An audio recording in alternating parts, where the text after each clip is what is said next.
If it's a day called today, we're talking guitars and life. Let's get into it.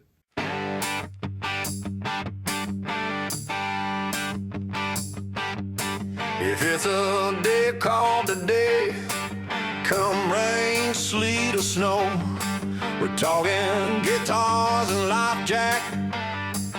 Get your popcorn, a Diet Coke, and come on to the show. Let's go!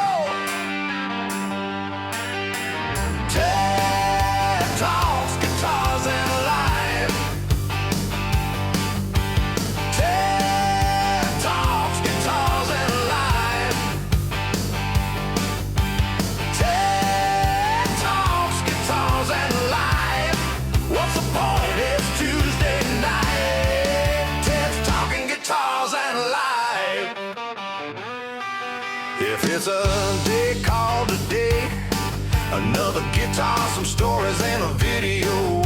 Lots of cool folks are gathering in the comment section. Get your beverage, your favorite snack, and come on to the show.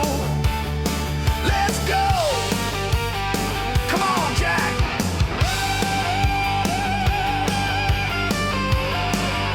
Get up and get down! Let's get into it!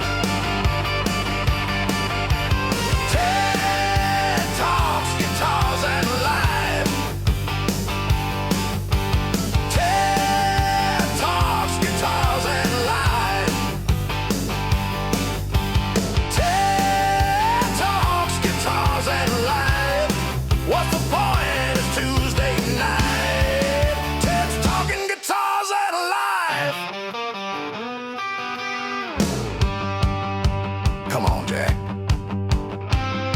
Get your guitar strap. It's almost time. Get up to get down.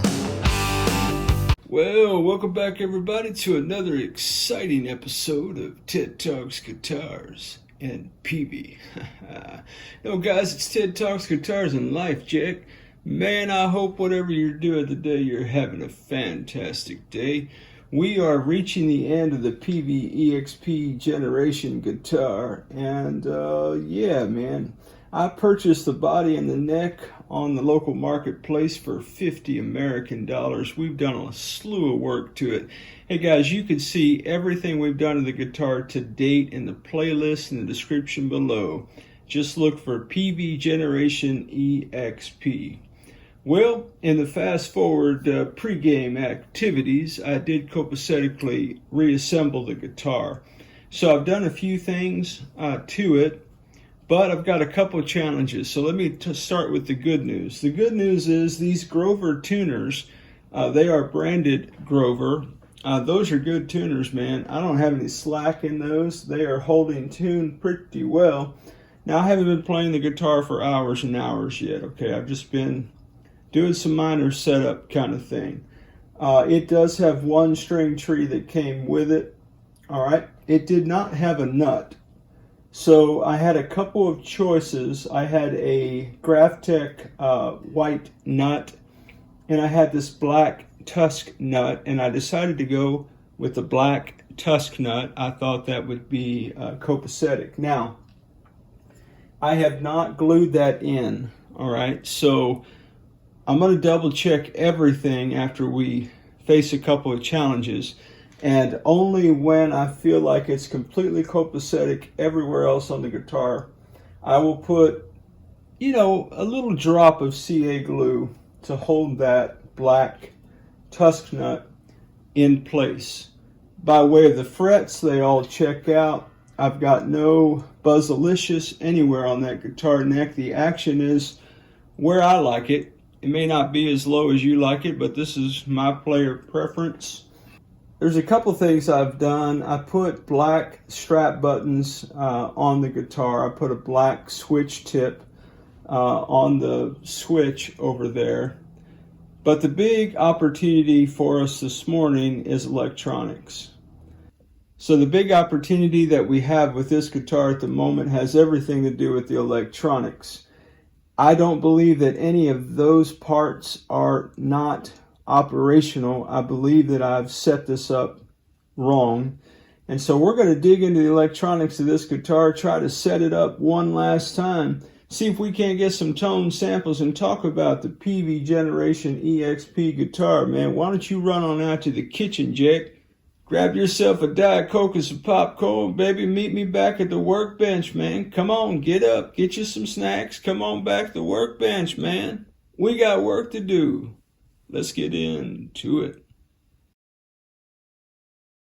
Okay, guys, welcome back to the workbench. So, I'm just running everything through this little Black Star practice amp. It belongs to my nephew. He let me keep it. Well, I'm babysitting his amp, and he's actually got an Ibanez guitar he calls Bobby. It's in the closet over there. Bobby's in the closet. I'm not quite sure what's up with that. Anyway, guys, it's a Black Star amp. I don't know how much you can hear. In the neck pickup, we have sound, which is good. Now, if I split that coil, theoretically,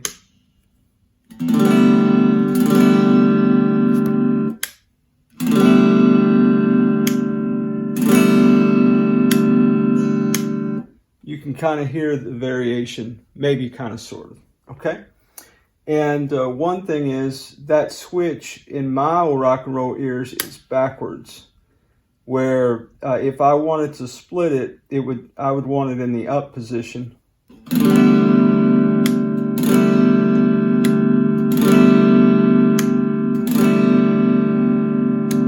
And I would want down to be full on. But anyway, that's just me. Okay, so neck and middle.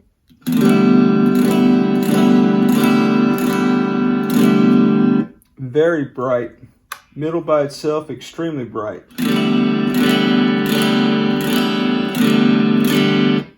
All right.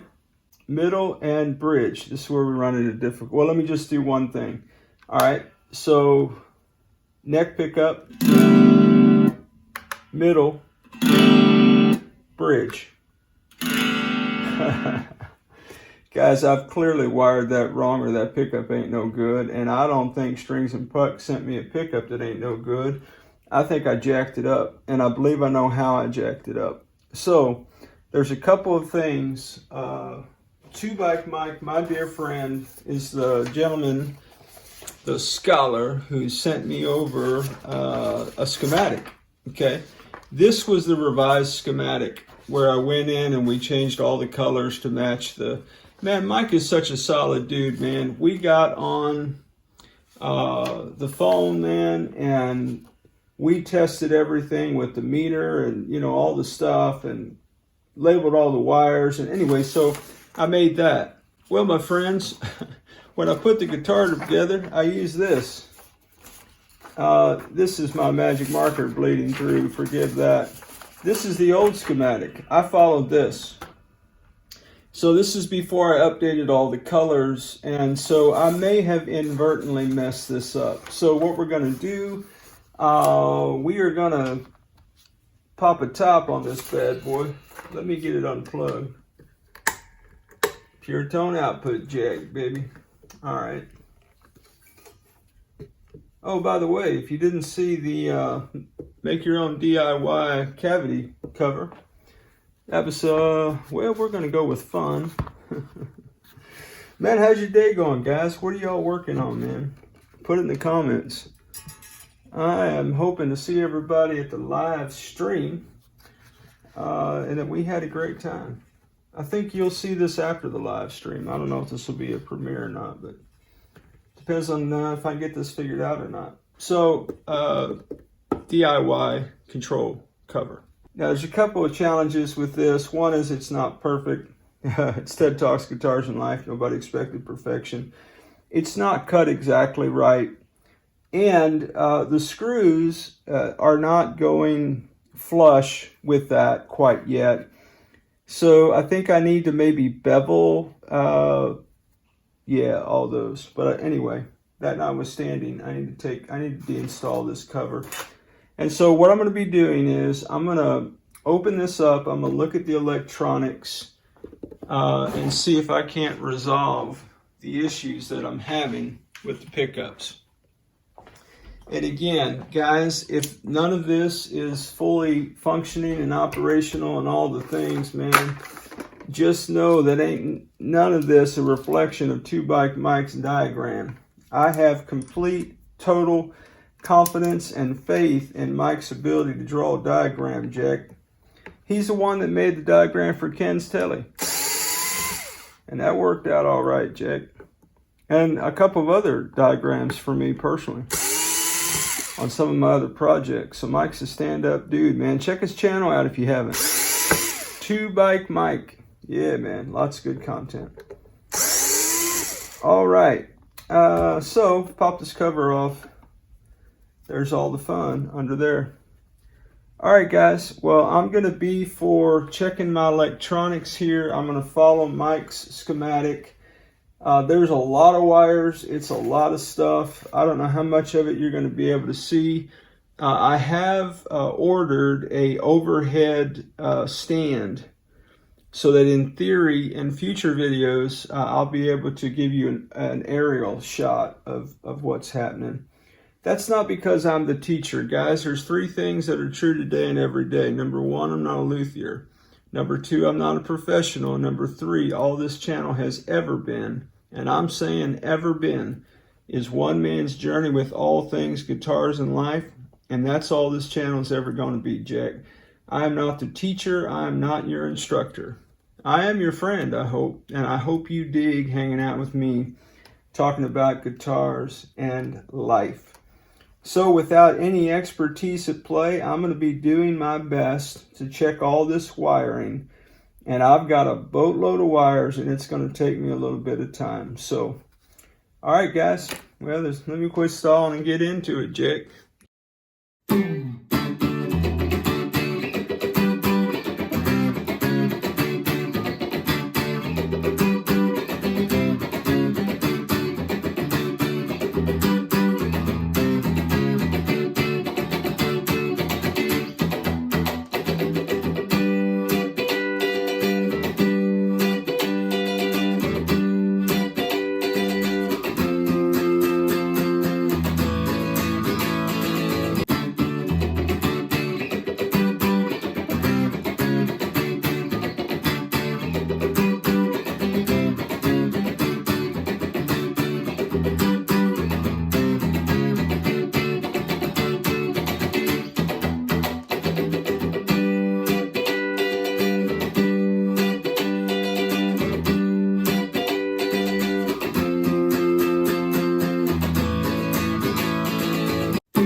Well, all right, my friends, I just want to provide an update. I know that's a lot of fast forwarding, but guys, it's been, it's taken a considerable amount of time to do what I'm doing. I did want to provide just a couple of updates. One fun fact, guys, in all of my excitement about everything that we're doing, I forgot that at the end of the day, you know what? It's a Ellacaster. I forgot to ground the bridge. I forgot to put my ground wire up under the bridge plate. So in the fast forward fiasco, which you just witnessed, I had to take that bridge plate off. I had to run a ground wire up under the bridge plate to the volume pot. So that was fun, but I kept wondering why I kept getting all that static. Well, guess what, guys? You got to ground stuff, right? Yeah, man. Guys, of all the stuff that we do with guitars, this is my kind of least favorite because nothing makes me feel more like a moron than looking at this. that notwithstanding, here's the update. The update is that we're trying to determine, I say we, I've been talking to Strings about this, and he's even reached out to the guys at Porter Pups about this as well, trying to figure out why the humbucker sounds kind of weak sauce, okay? That's not an insult to Porter Pups. I put Porter Pups in the Epiphone, the LP Special Yellow guitar. It's fantastic. You can find that playlist. Just look for Epiphone LP Special. Those are fantastic pups. So I know that Porter makes solid stuff. I'm not accusing them of a defective product. I'm not saying the pup's no good. I'm not saying you shouldn't buy them. None of that stuff. All I'm saying is that for me, when I go to the bridge position, this is very weak in comparison to even the single coil in the middle and the humbucker in the neck here.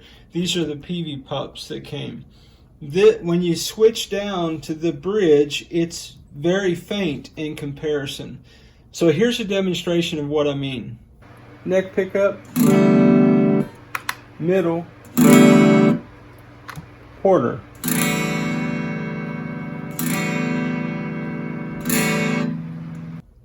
So guys, the pickup seems to be working in that both coils are tappable, okay? The challenge is that whether or not I have wired this correctly or not, okay? So we're trying to get to the bottom of that. So the other thing that I was thinking is that if I had another humbucker, guys, the Porter Pups that I put in the Epiphone LP Special were fantastic. I believe I mentioned that just a moment ago. The pups I took out of that were stock Epiphone pups. Guys, I can't find them anywhere in the shop. And oh, by the way, I can't find my electrical tape either. There's like somewhere there's a vortex in this room and it's sucking all my stuff. Oh, guys, it really is. I got stuff missing. Anyway, so that's what I'm doing. In case you're wondering, you know, what in the world is this guy doing? And guys, don't look at the mounds of solder or anything back here. I'm just one guy doing the best he can with lots and lots of wires. So what we did do, so we had this configured to where the volume pot was going to, what was that, A1, I want to say? Yeah, the first lug was going to A1 from the volume pot to the switch, and the hot to the pickup, which we thought was the black wire. And we did do some testing. When I say we, in this case, I mean me and Two Bike Mike. Mike was on the phone with me, had me hook my meter up. I would do that again. I just didn't really, I don't know how to do all that, guys, truthfully. Maybe I'm going to learn in about 30 minutes when I start YouTubing some things. Anyway, so that, and I can always call Mike back. Shout out, Mike, if that phone call happened and you picked up. Thank you, brother. So we did have the black going to the middle lug of the dedicated volume pot. We had a lead wire going from the first lug to A1 of the switch. Okay. So Strings and Pucks and I were talking and said, well, what if we just took the black wire instead of to the middle lug of the volume pot and went right into the switch just to see if that changed the dynamic of the pup? In other words, did we get any more? Did it boost it any? And it did nothing. So I'm thinking that maybe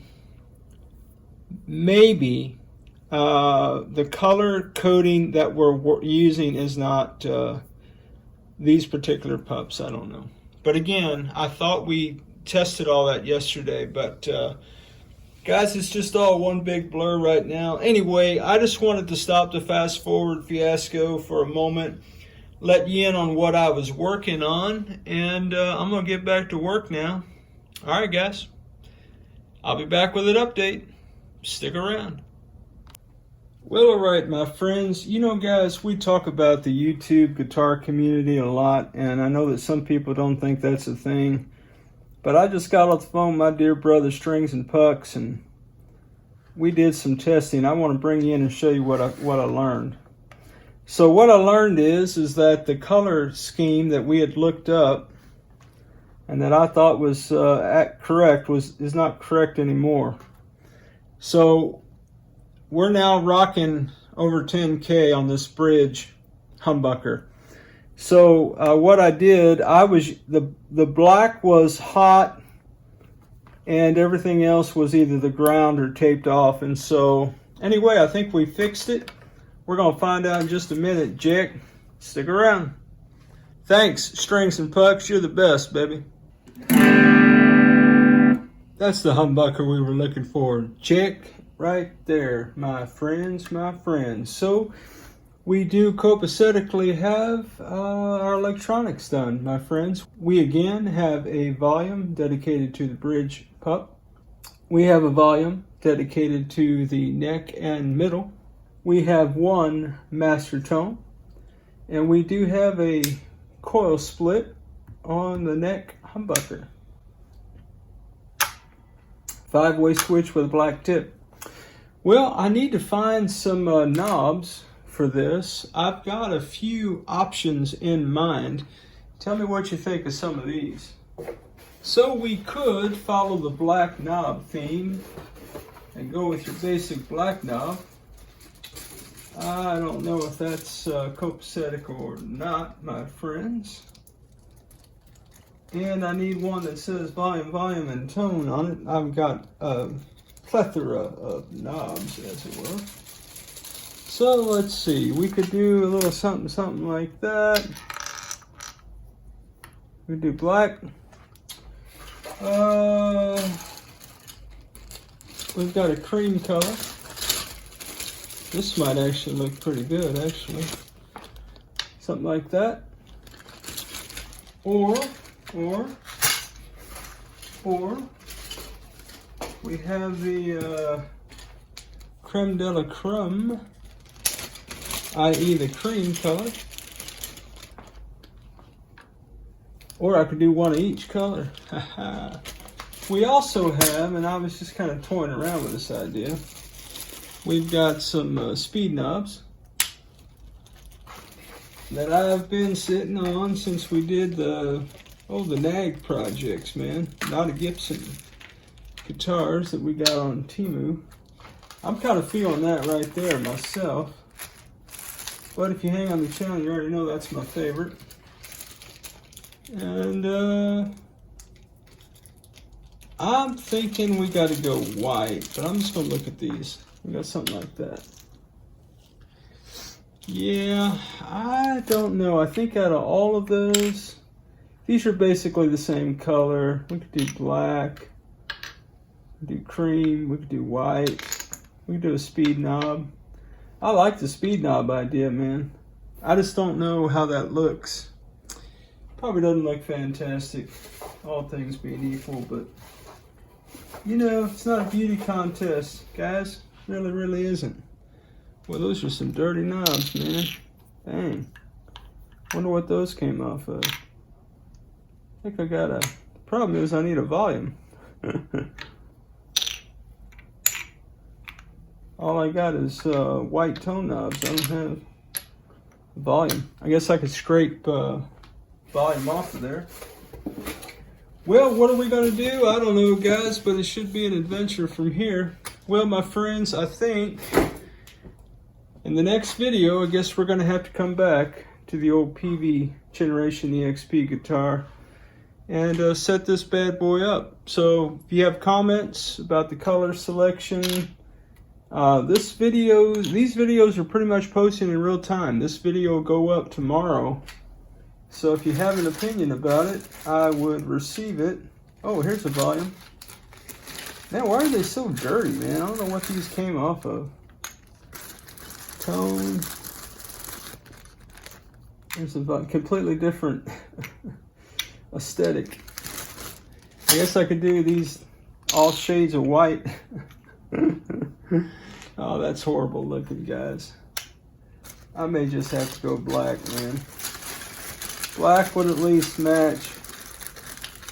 I thought we were done looking at knobs. Well, I did too, but yeah, what's the deal with that? Come on, man. No, guys. They're multiplying, my friends. They're multiplying.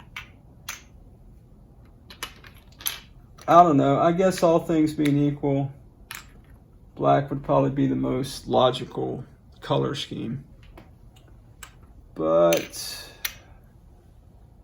I'm really feeling that, baby. I'm feeling that a whole lot. Yeah, man. Am I feeling this? I'm kind of sort of feeling that too, Jack. Alright. Well, anyway, guys, like I said, we're going to come back. We're going to have to set the guitar up. I got to glue in the black tusk nut. And I've got to just double check everything one more time, get my intonation set, tune the guitar, get my relief, do my action, intonation, go back to the nut one last time, and then we'll be ready to do a finale vid on this Peavey Generation EXP. What are we going to do with this guitar? I have no idea, my friends. But guys, I'll tell you what I do know, Jack. I dig hanging out with you, man. Thank you guys for spending time with me on a day like today to talk about guitars and life. Special shout out to the Jacks, our channel members, for your continued love, support, edification, and encouragement, my friends. Yeah, guys, you guys are the best. As always, wherever you are in your guitar journey, man, I pray it's a long, smooth, safe, joy-filled ride for you, Jack. Rock on with your bad selves, everybody. Catch you down the road.